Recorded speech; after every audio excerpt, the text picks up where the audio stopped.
teachers will tell you it's demanding work. I was running myself ragged. I went from someone who was happy to someone who was overwhelmed. I got so burnt out. Over the last 2 years, more than 600,000 educators have called it quits. I quit teaching because I was overextended. Academic and behavioral problems. Give me an example. You said there are things going on in the classroom. Physical assault, ridicule by admin in certain areas. It's things that I think no professional should have to endure. And outside pressures made teaching even tougher. The politics are getting into it, and it's just kind of a really negative place. Tough jobs with little room for financial growth. I think teacher pay is an issue across the nation. We are told you're doing this for the kids. Like, what about the kids? And at some point, it's like, well, what about my family?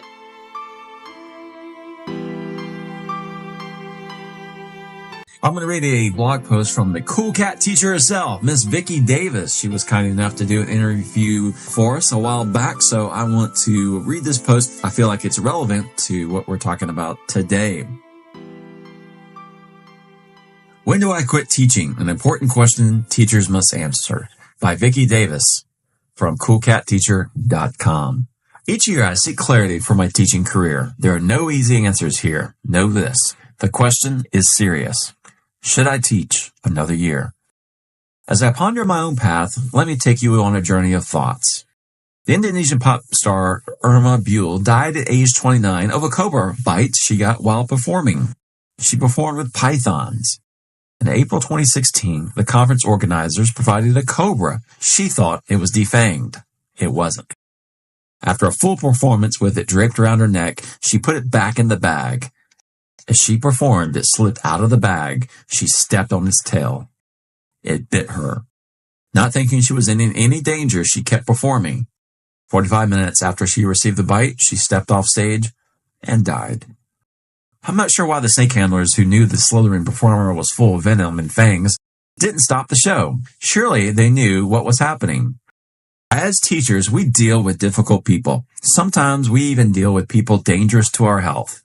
There are several times sharp-fanged people have wounded me. Once, I wasn't sure I could recover as a teacher. The venom of a hateful person poisoned me so much.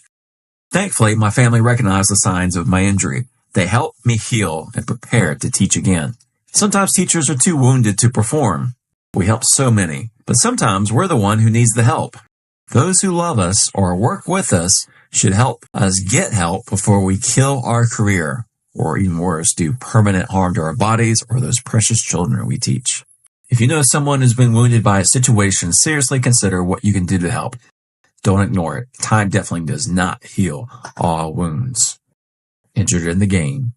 I'll never forget that sight that had the whole sidelines gasping and gagging. Young man's thumb dangled to his wrist. With 3 minutes left in the state semifinals, he begged to be taped up. He wanted to go back in. Give me a shot and tape it. I can play, howled the quarterback. He didn't look at his slick white bones sticking out of his gaping wound, or the blood, or his pale face. He was in shock. He wasn't thinking. The doctor said, if you play, you will do permanent damage to your hand. You cannot go in. Your high school career is over. He cried. He begged. The doctor stood firm.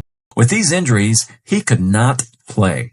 Sometimes things can happen to us and we break. We cannot function. A death of a child or spouse or parent, a divorce, a hardship, a terrible loss, a traumatic accident.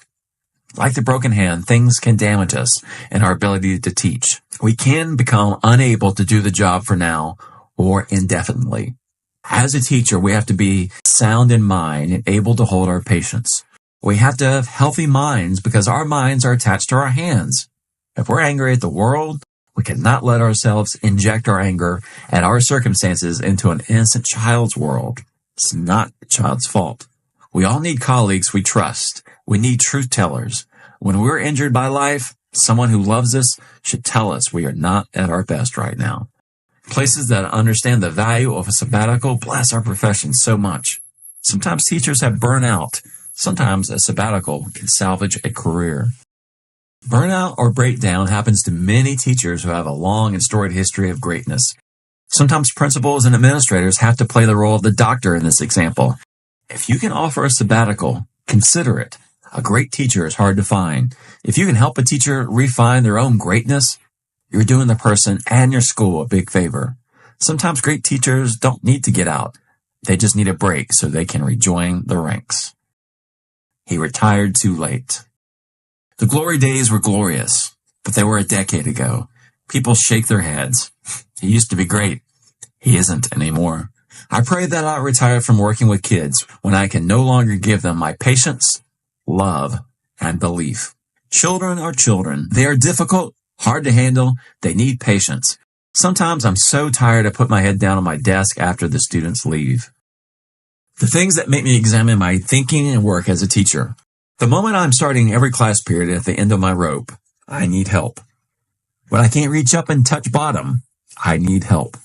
When I say things in the teacher's lounge, starting with the words, kids today are so, and I finish the sentence with some stereotype or blanket statement that is unworthy and untrue, I need to either adjust my attitude or remove myself from teaching. When I refuse to believe in a student because some kid 15 years ago that I poured my heart into let me down. When I start recycling yesterday's faces without giving the kids today in front of me a chance, it's time to go. Retiring from teaching is not bad when it's time to retire. Considering quitting. Teachers are wonderful, and I appreciate every single one of you. Please listen. Sometimes we should stop dancing and get the antidote for our injury. Sometimes we should come out of the game and have our wounds tended. And sometimes we should retire from the sport we love because we can no longer play the game. Your break from teaching might not be permanent. You might need to retire, or you might need to coach others in the profession you love.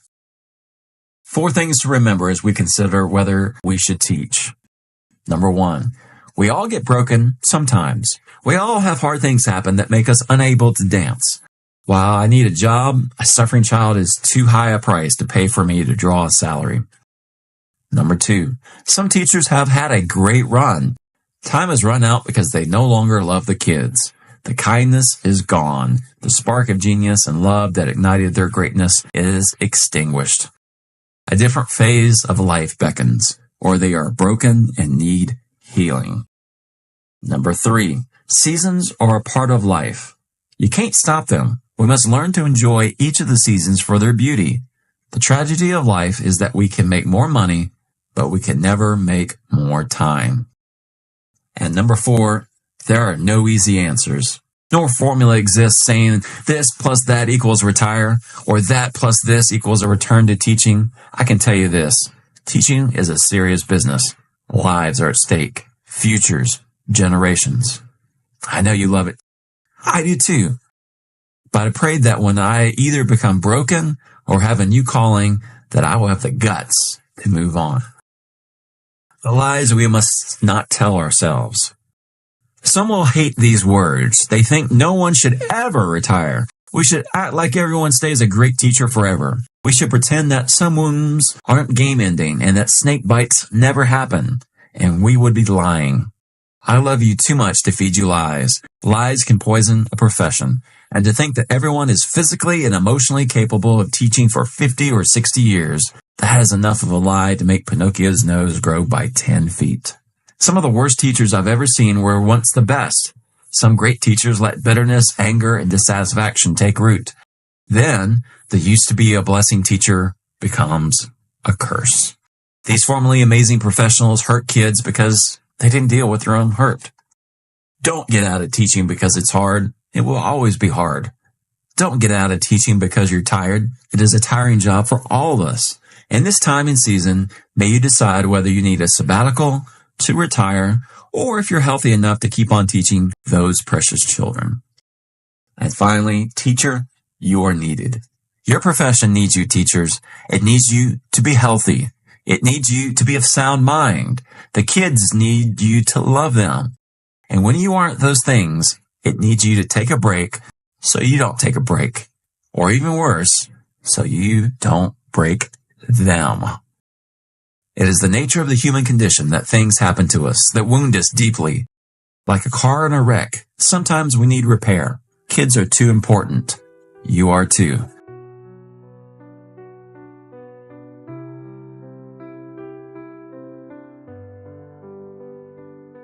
You've been listening to the blog post, When is it time to quit teaching? A hard question we all must consider, by Vicki Davis from coolcatteacher.com. As Vicki said, it's good to walk away from something when you can no longer give it your patience, love, and belief. When there's times that you have to let go of something and move on to other opportunities, I hope you have the strength and the decisiveness to let go and open other doors.